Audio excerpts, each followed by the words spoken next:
What are we doing in the black community? The number one consumer of a Mercedes-Benz Who's us?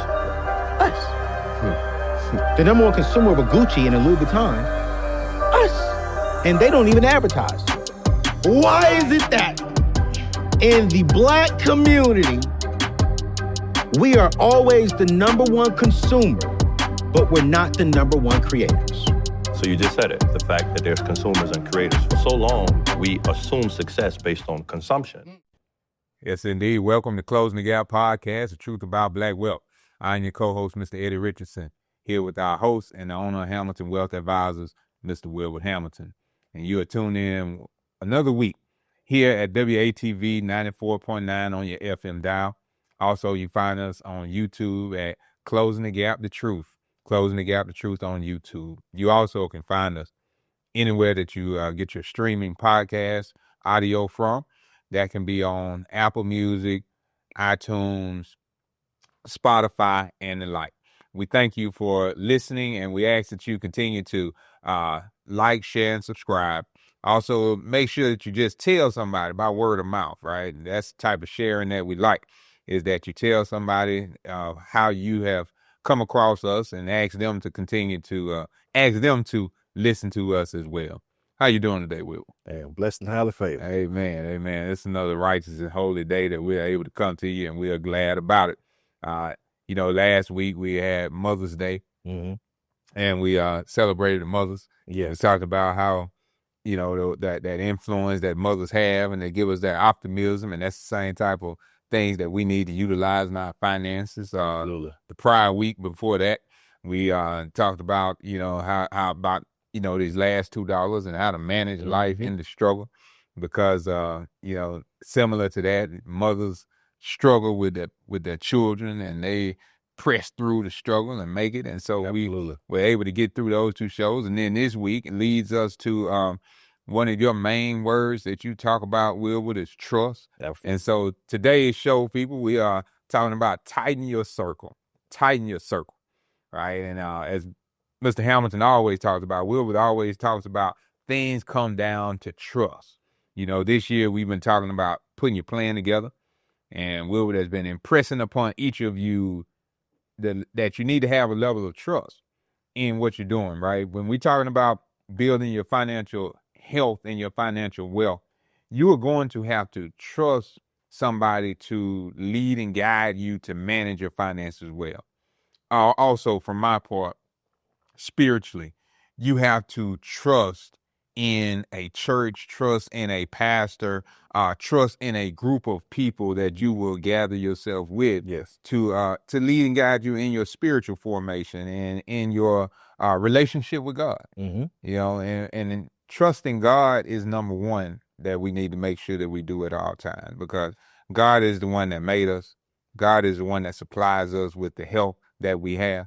God is the one that supplies us with the wealth that we have. And so we need to have that level of trust. And so today we want to talk about tightening your circle.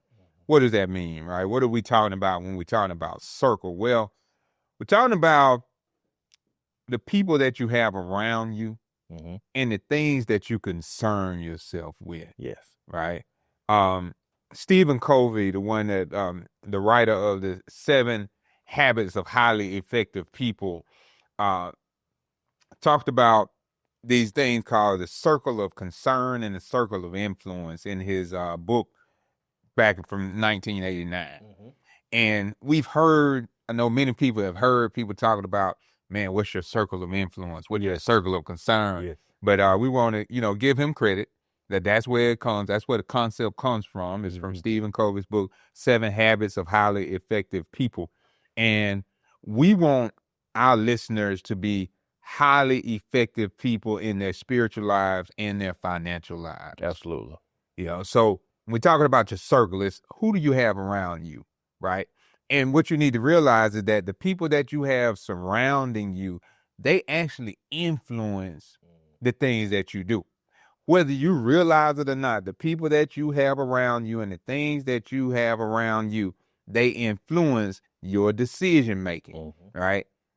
There's a saying that talks about, flying with eagles, right? Or you end up in the mud with pigs, right? Those type of things. And that's essentially what we're talking about today. When we're talking about getting to having good spiritual health and good financial health, you need to examine your circle and tighten your circle up, Will. Well, you know, it's ironic because, you know, when I think about Mama coming off of Mother's Day, and Mama would always tell me, you know, birds of a feather flock together. See? You know, and, you know, many of us have heard the old adage, you know, stand around five broke people, you're looking at the six of the mirror. So, you know, understanding that the company you keep is vital to your success.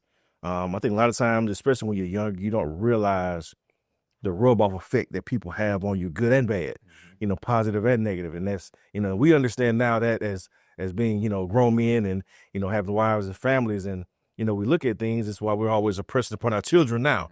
You know, make sure you keep the right kind of company. Make sure we're always trying to put them in the right environment to, you know, communicate and congregate with, you know, children and kids that are going the same direction that we want our children to go. So, you know, understanding how that plays a role for us, you know, when I think about, you know, just that trust factor and things. And, you know, I think about when, you know, we've all, you know, went through grade school and middle school and high school. And, you know, we could think about those times when we may not have been as prepared as we needed to be for that test that was coming up the next day. Yeah. And how many times have we gone through that test and we filled in those answers and filled in those bubbles on that multiple choice test or that old school Scantron that we used to utilize? And how many times did you finish that test and you weren't quite sure and you went back and started erasing and changing answers? You went back and started reviewing and said, I'm not quite sure. Well, maybe it's this answer. And you made some changes and adjustments, and then you get the test back. You like, man, I didn't trust myself. I had it right the first time. But because of a lack of planning and preparation that you did, you wasn't sure about your answers. So this is why, you know, we've been harping upon people and pressing upon people that you got to get your plan together. You got to allow yourself to be educated by the right people. So when it comes time to trust in the answer, you know that you've put in the work and you've done the due diligence to trust and hold firm to that plan.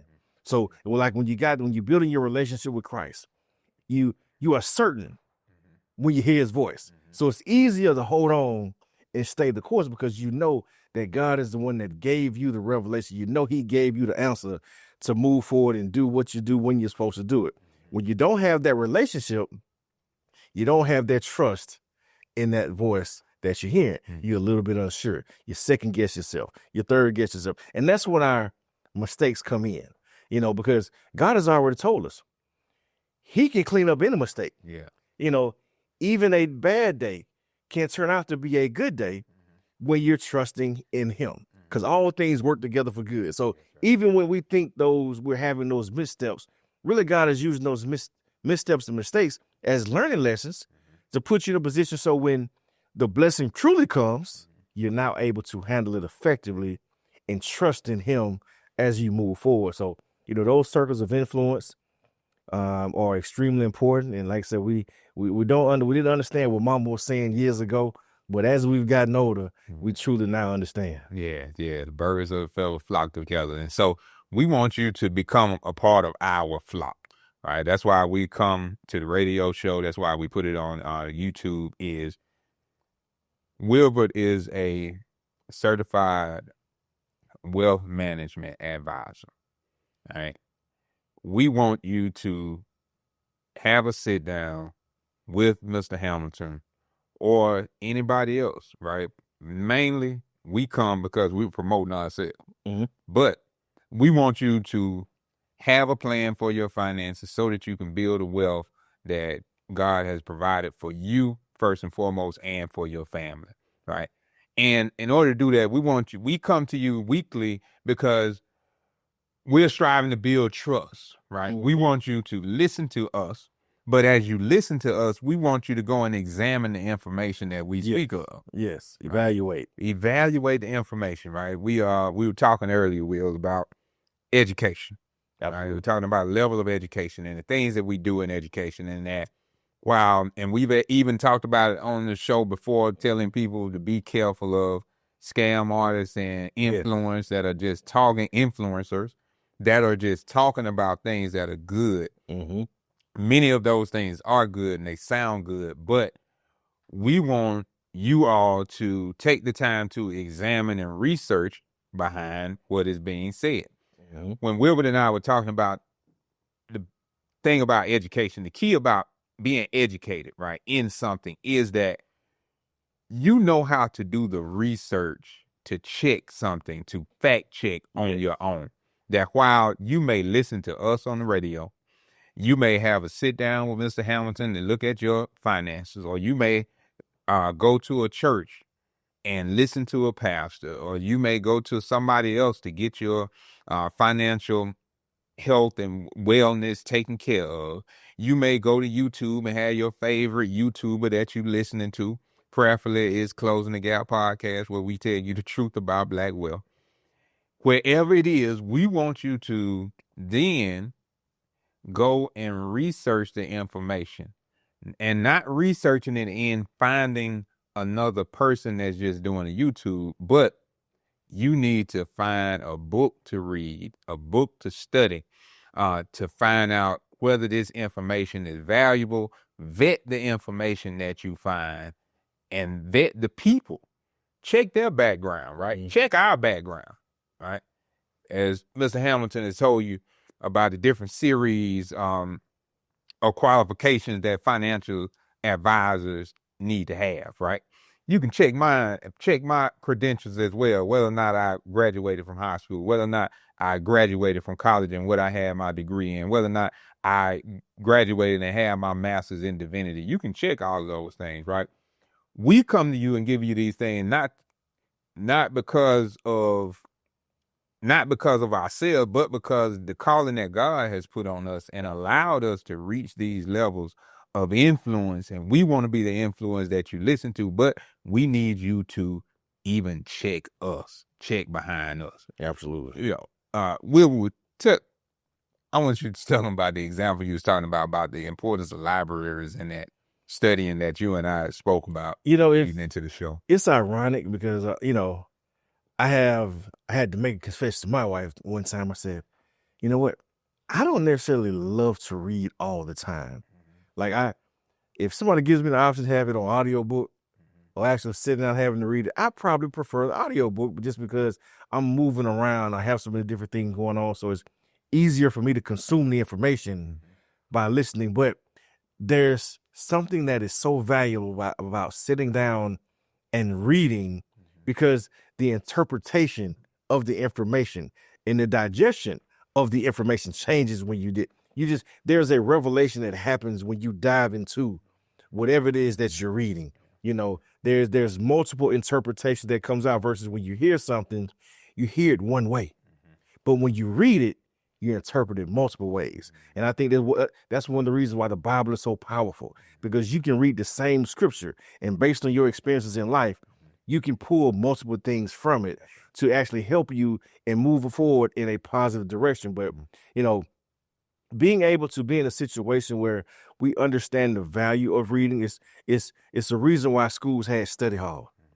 It's the reason why, they have libraries in schools. There's a reason why we have critical race theory that's trying to attack, our communities. There's a reason why libraries in our communities are being shut down.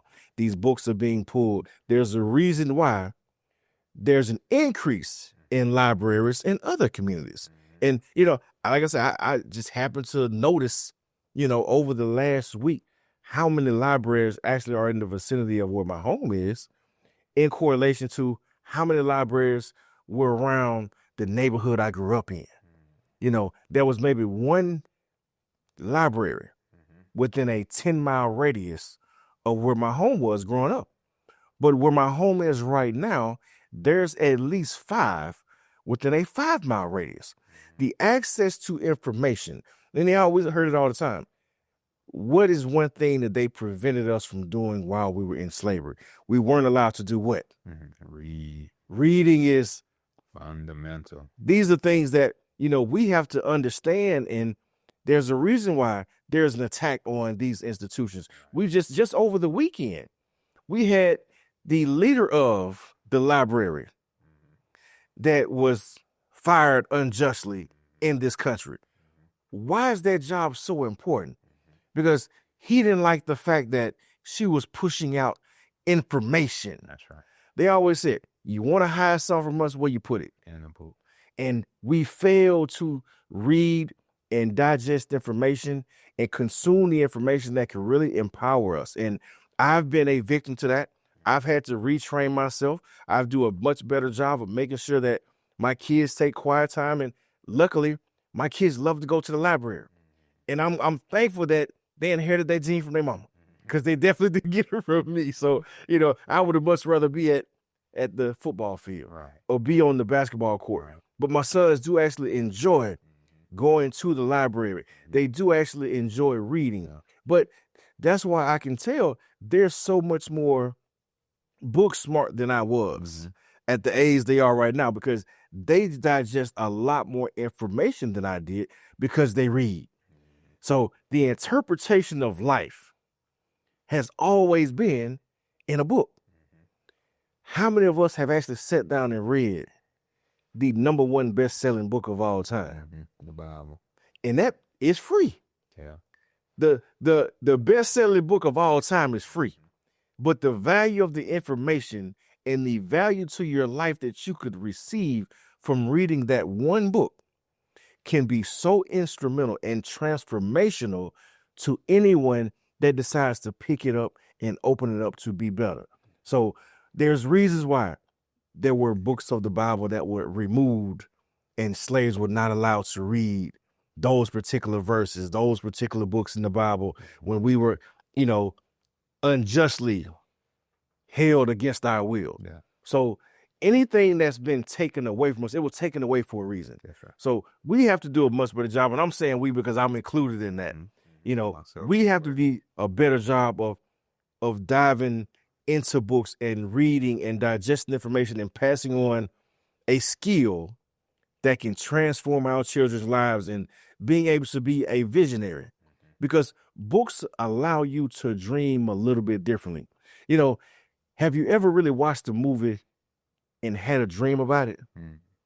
Those things really don't happen. But if you read a book, it unlocks your imagination and pushes you to dream and see things that were not there. You got to paint the picture with your own mind. Yeah. See, it's the reason why they say the less money a community has, the more TV they watch. And the more money a community has, the more reading they do and the less TV they watch. Because I can tell you firsthand, the people that are making the most money ain't got time to watch TV because their time is valuable. And dude, these are things that in our community that we have to grasp hold of. Time is our most precious and valuable asset. It is. But we don't value time the way we need to. I judge who I'm going to work with based on how I see them value time. If you don't value your time, that tells me you're not going to value mine. A lot of times people that walk in my office don't understand. If they're late for the meeting, I've probably already made up in my mind that I'm not going to work with them as a client. Because I understand if you don't value my time, there's no way you can value your money.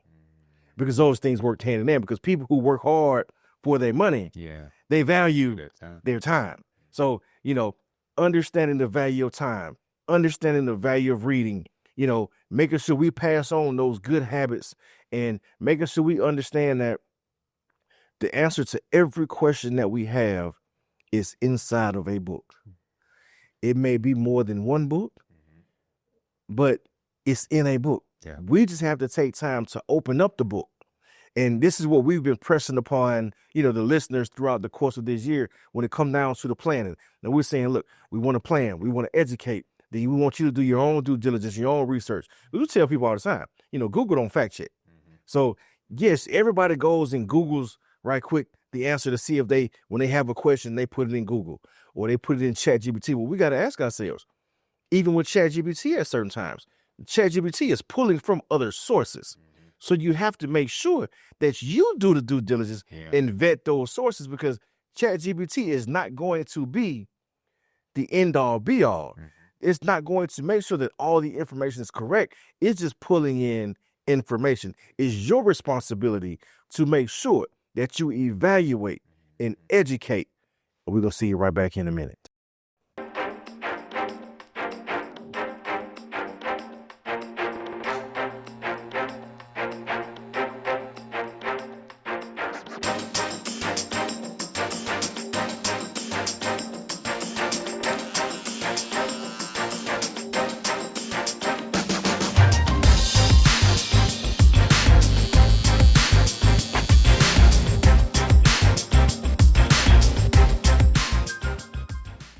Welcome back to Closing the Gap Podcast, Truth About Black Wealth. I'm your co-host, Mr. Eddie Richardson, here with our host and owner of Hamilton Wealth Advisors, Mr. Wilbert Hamilton.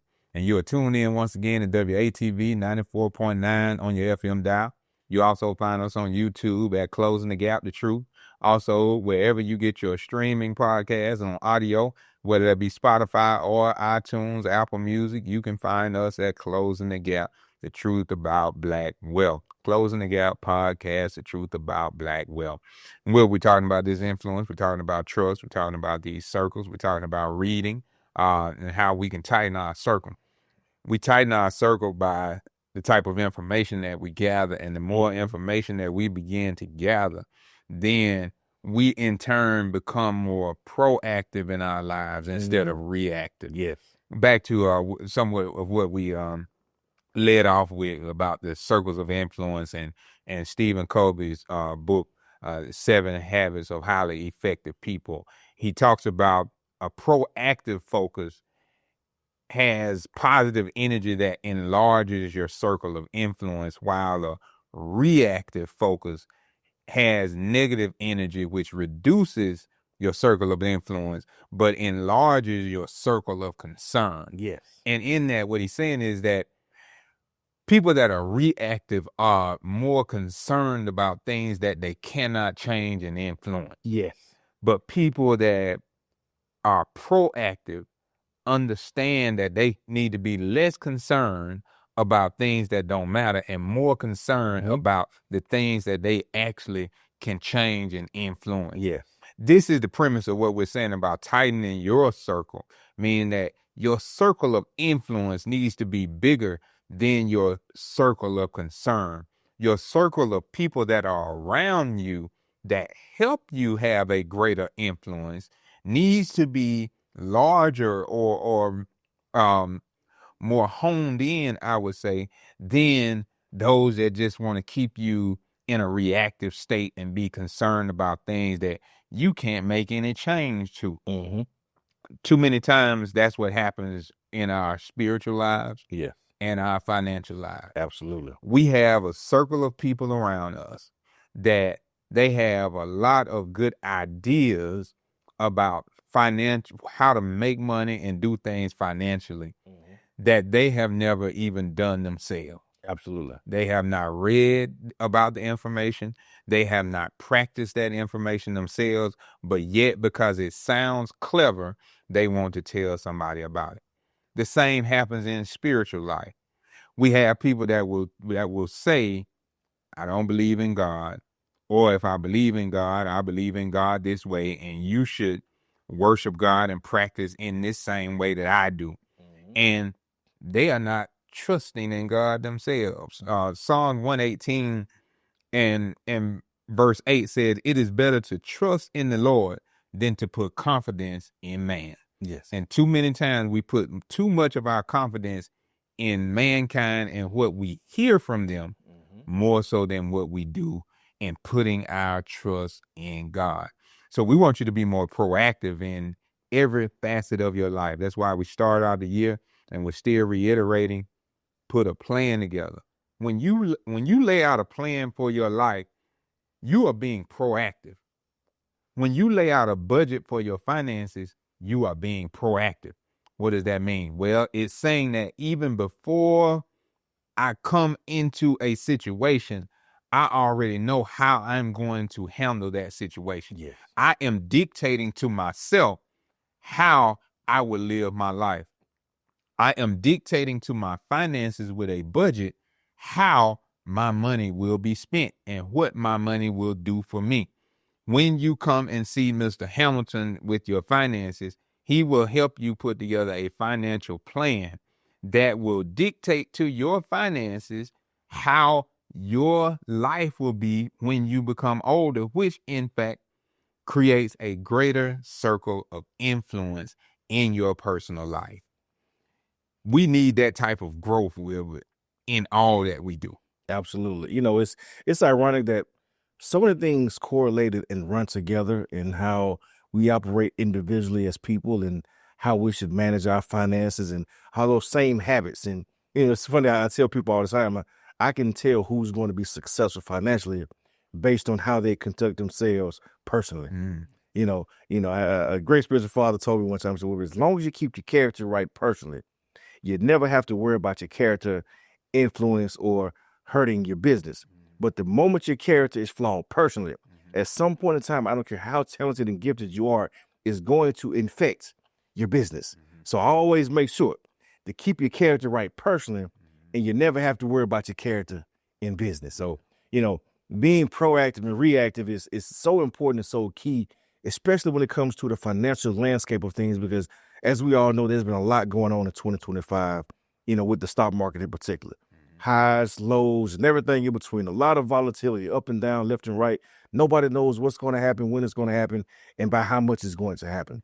But like we talked about, when you have a plan in place and you can be proactive, and the way we invest clients' money, being proactive versus way that most people are used to when they're being reactive, it's night and day.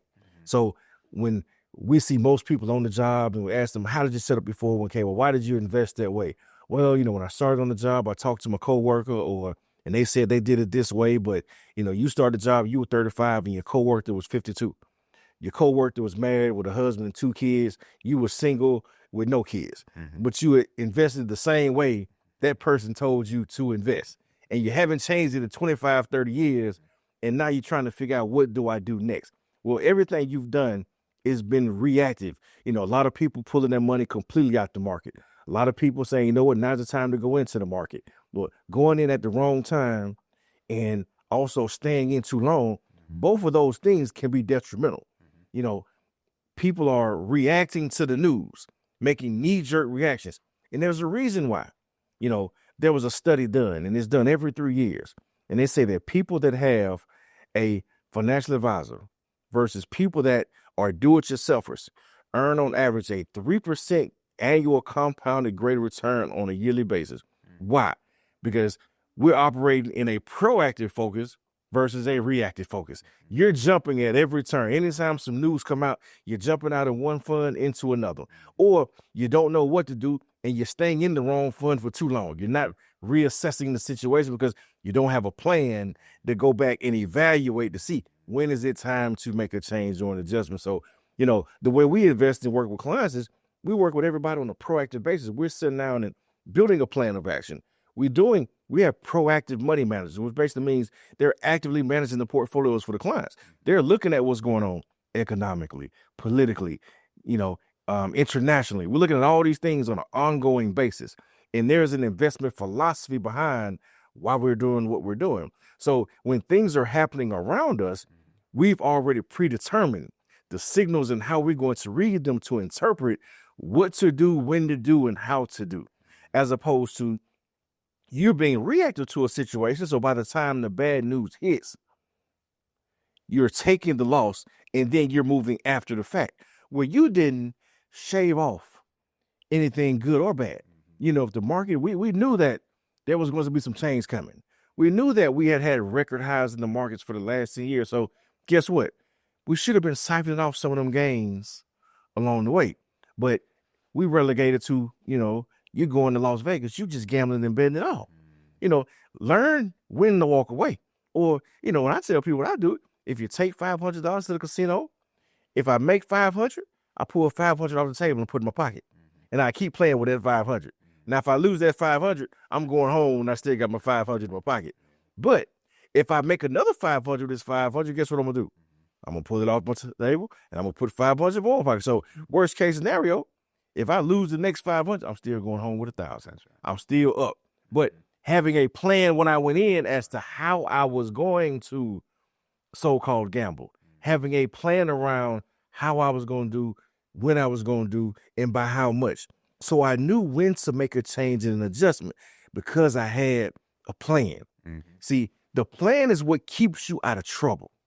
The plan is what keeps you on the straight and narrow. You know, there's a reason why the Lord said he's going to order our steps. That's right. Well, a plan is an order of steps that you're going to take in order to be successful. Well, in order to be successful, God has already said he got to order your path. So guess what? You can have the free will to order your own path financially. Right. So you can create success. And not just success short term, but we're talking about long-term success. Because we always want to look at the big picture. Too many people look at the here and now. I got a lot of people coming to my office every day and they're worried about what Trump is doing, how he's doing it. I'm like, well, how is anything that he's doing going to affect you? Now, will tariffs affect you to a certain extent? Sure they will. But we've been talking about having a plan and having a budget since last year. So have you taken the first step to put yourself in a situation so regardless of what he does, not that it won't affect you, but it won't stop you? Because life is going to happen to all of us. That's for real. All of us are going to have to make adjustments. Nobody has a good day every day. There's going to be some bumps in the road. But having that plan there tells us what to do when we have a bump. Yeah. See, that's always the catch-22. In case of emergency, break glass. Like, do you have a plan of action when things go wrong? Everybody has a great plan when things are going right. They just let it keep going. But when things go bad, that's when the value in what a professional does for you is really tested. You know, are you talking to your financial advisor right now? If you don't have a financial advisor, with all the turmoil that's happening in the market, what does that say about how much concern you have for your financial future? I can promise you, there are always opportunities in the market. The most money is always made in times of chaos. And we can see the people we hear about, all the conversation that's going on around Trump, and how many of his associates and friends are making millions and billions off of the chaos that's going on, off of the so-called insider trading that's happening when, you know, he's releasing a statement and just so happened those CEOs, you know, sold out of certain positions the day before, or they bought into certain positions and they've made hundreds of millions and billions of dollars in the course of, 24 hours, just based off of the conversation that's being had. Well, guess what? We can't do nothing about the conversation that's being had. But do you have a plan where you're actively involved in the market, where you're investing and you can reap the benefits of some of the gains that are going to happen? Because one thing we do know, the market is always going to rise. It's going to fall for a period of time. There's going to be corrections. There's going to be volatility. But at some particular point in time, it's going to turn around and it's going to go up. You know how I know? Our economy and the world's economy is built off of growth, off of GDP. There has to be increase in order for the world to keep turning. If we don't have increase, that means that nobody has increase, which means the world stops. So when we look at the NASDAQ, when you look at the S&P, when you look at the Dow, understand there's always going to continuously be new record highs that are going to be set. There was a point in time when they thought the S&P would never hit 2,000, 3,000, 4,000, 5,000. That it would never hit those levels. Well, now I can say with pretty much certainty, at some point in time, it's going to hit 7,500. It's going to hit 8,000. It's going to hit 10,000. Now, when that is going to happen, that's the magic question. We don't know. But if I know it's going to go up, I have to be in the game in order to win the game. So have you planned and budgeted and figured out how much you can put in the game to benefit off of the growth that the market is going to have? But the lack of planning doesn't tell us how much we can put in. So I hear people tell me every day, well, Mr. Hamilton, I don't make enough to save for retirement. I don't make enough to plan and invest. I said, well, guess what? You don't make enough to retire in.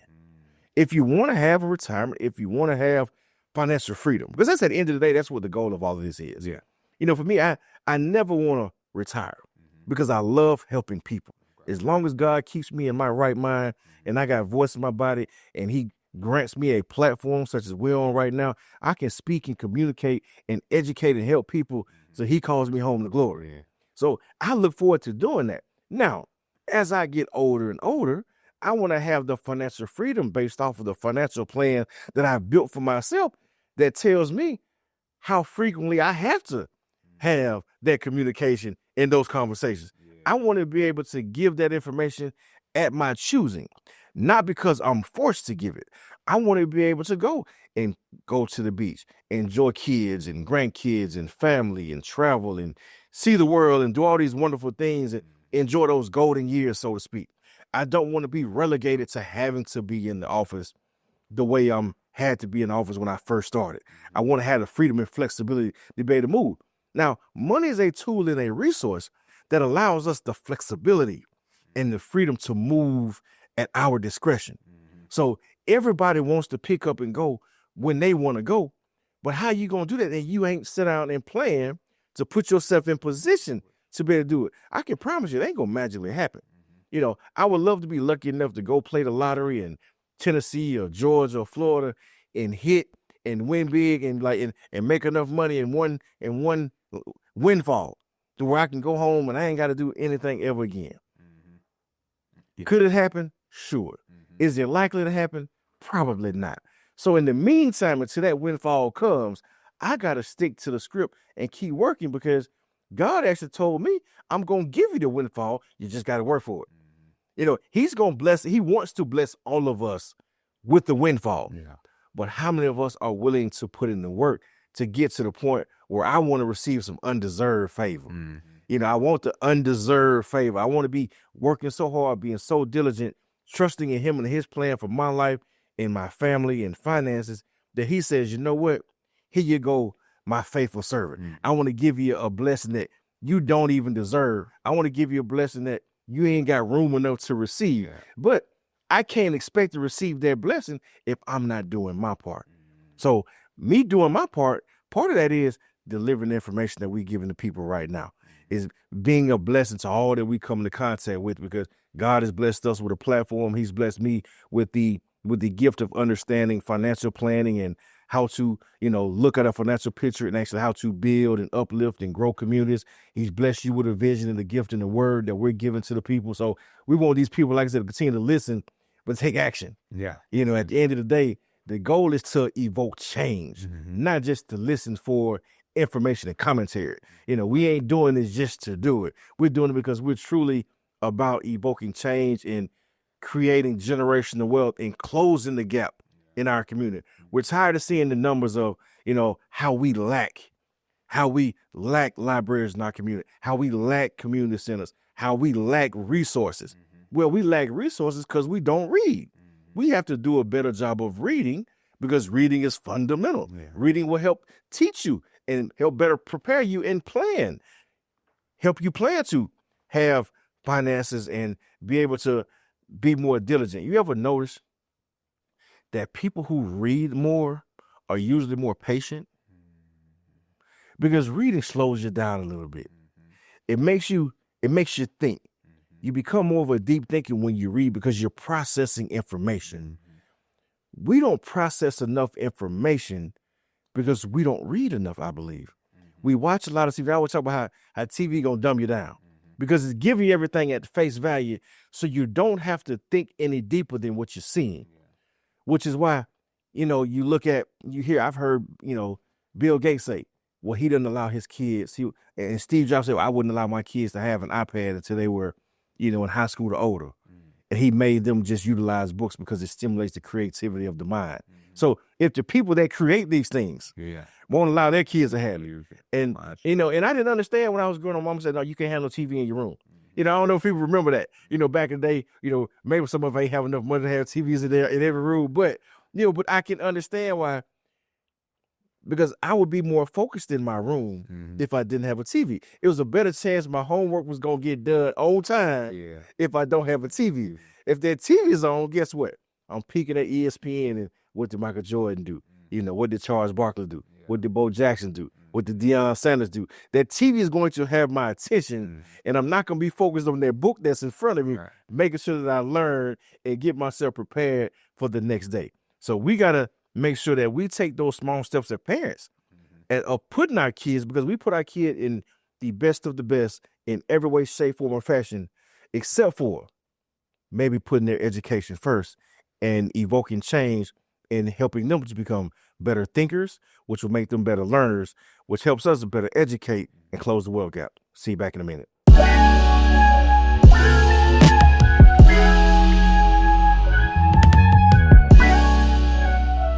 Welcome back to Closing the Gap Podcast, Truth About Black Wealth. I am your co-host, Mr. Eddie Richardson, here with our host and owner of Hamilton Wealth Advisors, Mr. Wilbur Hamilton. And you're tuned in once again to WATV 94.9 on your FM dial. Also, you find us on YouTube at Closing the Gap, The Truth, Closing the Gap, The Truth on YouTube, and also anywhere that you get your audio streaming podcast, whether that be Spotify or Apple Music, iTunes, wherever. You can find us at Closing the Gap Podcast, where we strive to give you the truth about black wealth. And we've been talking about this level of trust and tighten your circle. And the fact that how tightening your circle means that you have to be more proactive than reactive. And what helps you be proactive is, you know what I'm saying, putting plans together, trusting the right people, and then also vetting the information that you get and taking the time to read. Yeah. And you were just talking about that level of reading and the things of within our community and the consuming of information, and how reading, as you stated, people that read, they don't get it as upset as quickly because they're able to process information better. And as you said that, I want to lean into the other part of our show today to close out this last segment, where and look at the Pew Research article that we have, where just on this past May 8th, Pew Research Center put out an article that's entitled "Americans Trust in One Another," right? And they give some good percentages in this. And first thing that we want to look at is the fact that there are low levels of trust when people have low levels of education and a low level of finance. Yes.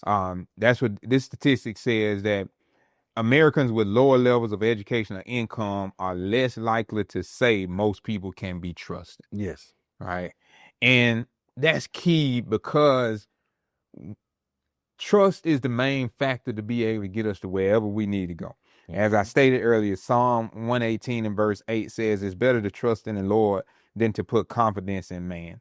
But also Ecclesiastes chapter 7 and 5 says it's better to hear the rebuke of the wise than for a man to hear the song of fools. And too many times we're listening to the songs of fools, meaning that we're listening to too many people that are giving us clever information. Yes. And that clever information is not always the correct information that we need. It sounds good to us. It's like sugar, right? And we know that we eat too much sugar, then we can end up with diabetes. And when you end up with diabetes, then you end up having amputations that happen, in your body, and you get sicknesses and high blood pressure and all these different things. But we want people to stop listening to the song of fools. And first of all, put your trust in God. And how do you do that? Well, you stated earlier, Will, we need to take the time and read the number one selling book, and that's the Bible, right? And you can even download Bible apps on your phone and read the Bible and get a reading plan there. That will slow you down to be able to listen and hear people, to be able to discern good information versus bad information. Yes. That also will help you become more proactive in your life. Why? Because the Bible gives us many stories and examples of how other people lived and how God took care of them, and also how they ended up in bad situations. And in those bad situations, what happened to their lives. And then how, if they took the time and called on God, God could rescue them. Yeah. But you had to take the time. That's the key. Taking the time to understand who God is, and understanding that God will hear your cry and he will save you. The book of Psalms the Bible book of Psalms, the collection of Psalms, most of them are written by King David. Mhm. And David was one that was always into something good, bad, or indifferent. As a king, always into something, right? He always had something going on. Some things he got himself into. And then there were other times that things just happened to him as a result of where he was in life and the people that were around him. But no matter what situation he was in, whether he put himself in a precarious situation or the people around him just wanted to try to attack him for whatever the reason may be, he always took the time to call on God. He always took the time to give God praise. He always took the time to reverence God in the situations that he faced. And so that's what we want you all to do. Number one is once you build your relationship with God, that's the first level of trust that you have. Then, and as we had the Mother's Day show last week, the trust in a mother and that relationship also helps dictate our relationship with God, because the mother is the one that brings us into the world as a result of God's divine hand upon them and causing them to become pregnant in that moment, right? But ultimately, we have to leave there and then put our trust and our faith in God, because God is the only one that can save us and guide us through any situation. That is number one for us. Then once we do that, now we can begin to build levels of trust and our circle becomes tight, because now we are no longer concerned about the things that are outside and we stop concerning ourselves with things that we can't control. Yes. But then our focus comes honed on God and our spiritual desire is after God. And now as our spiritual desires are after God, then our desires in the world are catered after that as well. That now everything that we do and say is aligned with the word of God and in discerning what God is directing us to do. So we build trust in that way. The article also goes on with it and talks about why trust matters, right?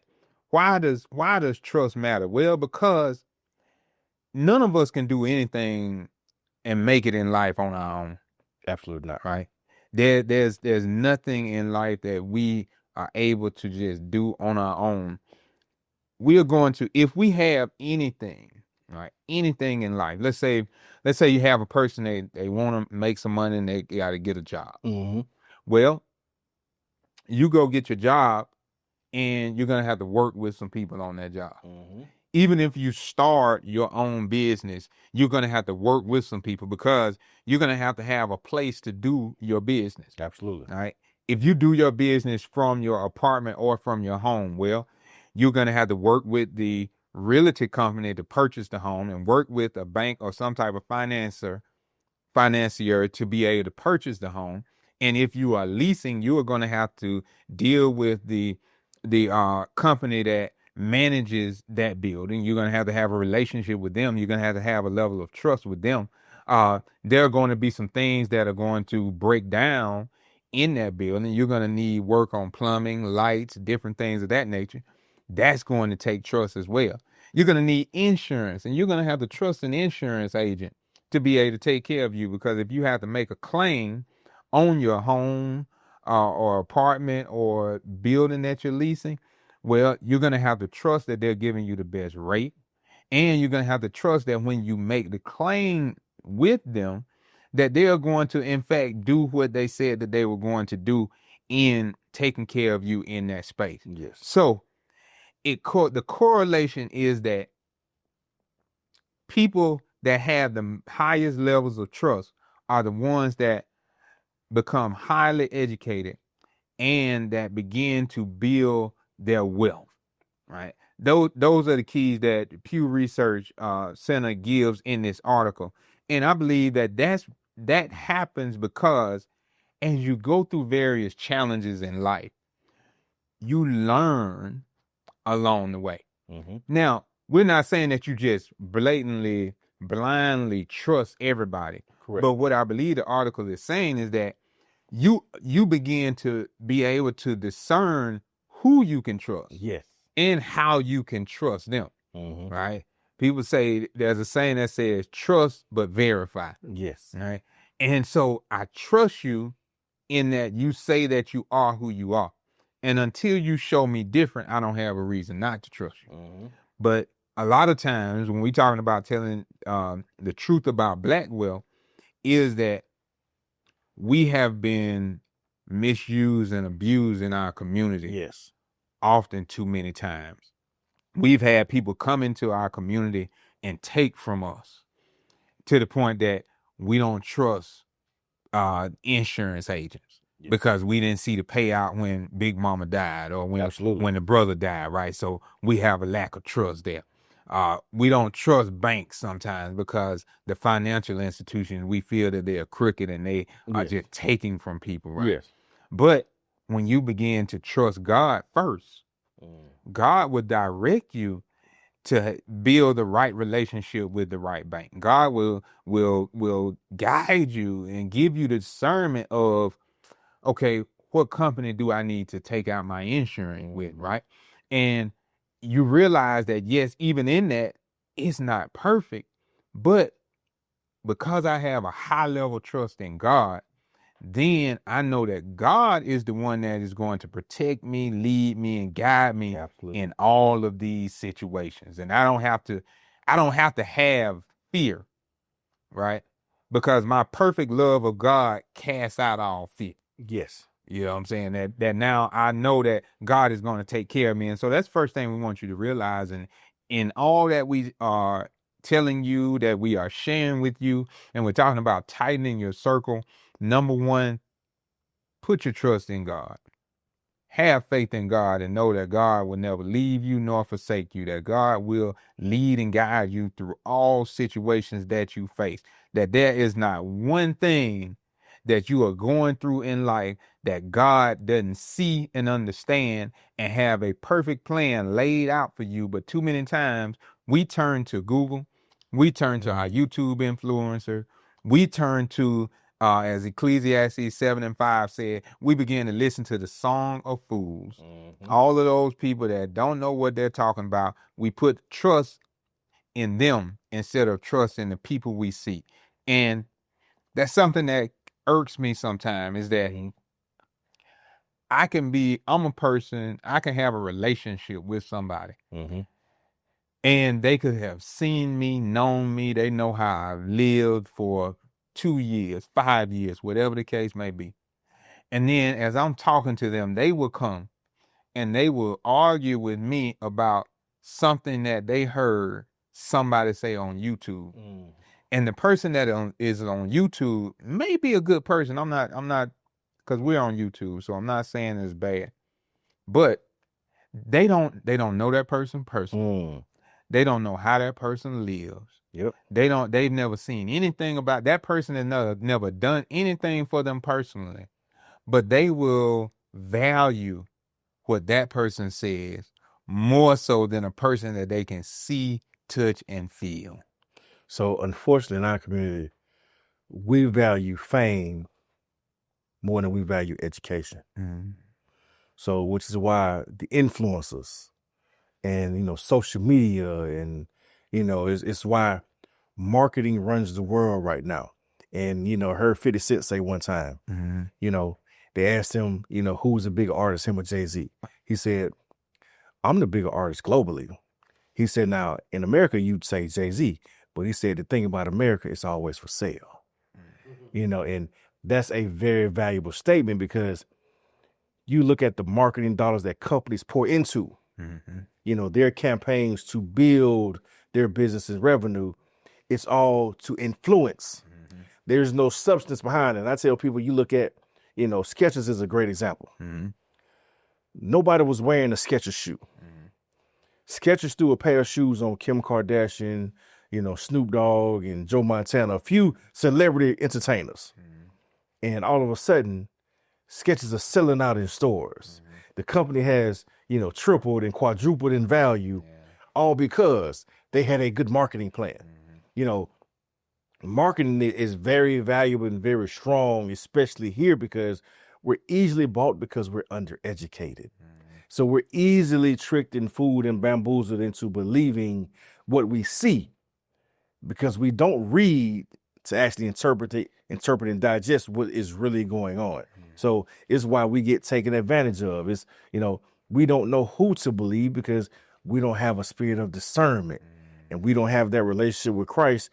So we can't discern who to listen to and who not to listen to. We've had so much, psychological damage that has been done. It's the reason why, the Pew Research study shows and says, how we are the least trusting group of individuals out of all of our other ethnic partners, whether it be Hispanic, whether it be white, whether it be Asian American. African Americans trust the least amount. So you think about the trust that, and if we were to possibly go deeper into that, and the trust that we have for other communities over the trust that we even have for each other, and not understanding a lot of those things have been systematically done to us.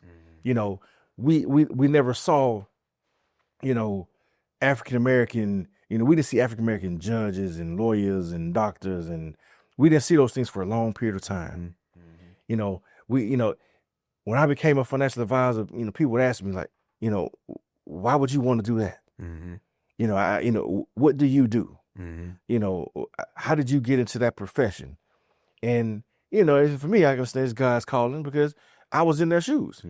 Up until, I became a financial advisor, I had never met an African-American financial advisor, had never saw one, didn't know what they did until I went to college and, of course, majored in finance and started to learn, like, oh, so you help people plan financially. You show people how to grow their wealth. Well, why haven't I seen these people in my community? Why isn't that being pushed? Why isn't, financial literacy just now becoming a point of emphasis in our community? It's because they hid that information away from us. They didn't allow us to have it. There was even, we go back to the insurance guy and how we were taken advantage of. When we came out of slavery and we were allowed to start to amass wealth, insurance agents from these companies that y'all love and buy insurance from, I ain't gonna say them by name, but a lot of them, they were built off of the backs of insuring slaves. A lot of these major insurance companies were built off the backs of insuring slaves, but when we had the opportunity and slavery is abolished and we started to grow our wealth, and insurance was a vital part of being able to transfer wealth from one generation to the next, because it's the only thing that goes from one generation to the next completely untaxed. Property don't go untaxed. No other asset goes completely untaxed. Investments are capital gains, retirement accounts are taxes, ordinary income. But the only thing that transfers from granddaddy to mama to child is life insurance, totally tax free. So those insurance agents, which none of them look like us in the beginning, were told, do not sell valuable life insurance policies to the African American community, because that's going to allow them the ability to now learn how it works, A, and B, actually start to utilize it to transfer wealth to the next generation so they can have a head start. Well, that's why we have this almost innate understanding in our community where every generation say, well, my kids gonna have to get it out the mud like I did. Every is having to start back over at square one. Why? The average net worth that's passed on from one generation to the next in the African American community is zero. There's $0 on average being given from one generation to the next, which means the next generation is always starting back over at square one. No other community is starting back over at square one. They're all starting out ahead. So if we want to close the wealth gap, we have to start trusting. We got to trust that information. We got to trust that those resources. We got to trust some people, because guess what? The only people who don't trust is people who ain't got nothing. Because people who trust understand there are other professionals out there. And, we talk about it on the show all the time. Hey, the value of seeking professional help. Well, what good is it to seek professional help if you ain't going to trust the professional help when you get there? Their communities, they not only seek the professional help, they trust the professional help. And trusting builds, trusting grows, trusting turns into generational wealth. And that's what we're trying to do as we continue to close the wealth gap. See you next week.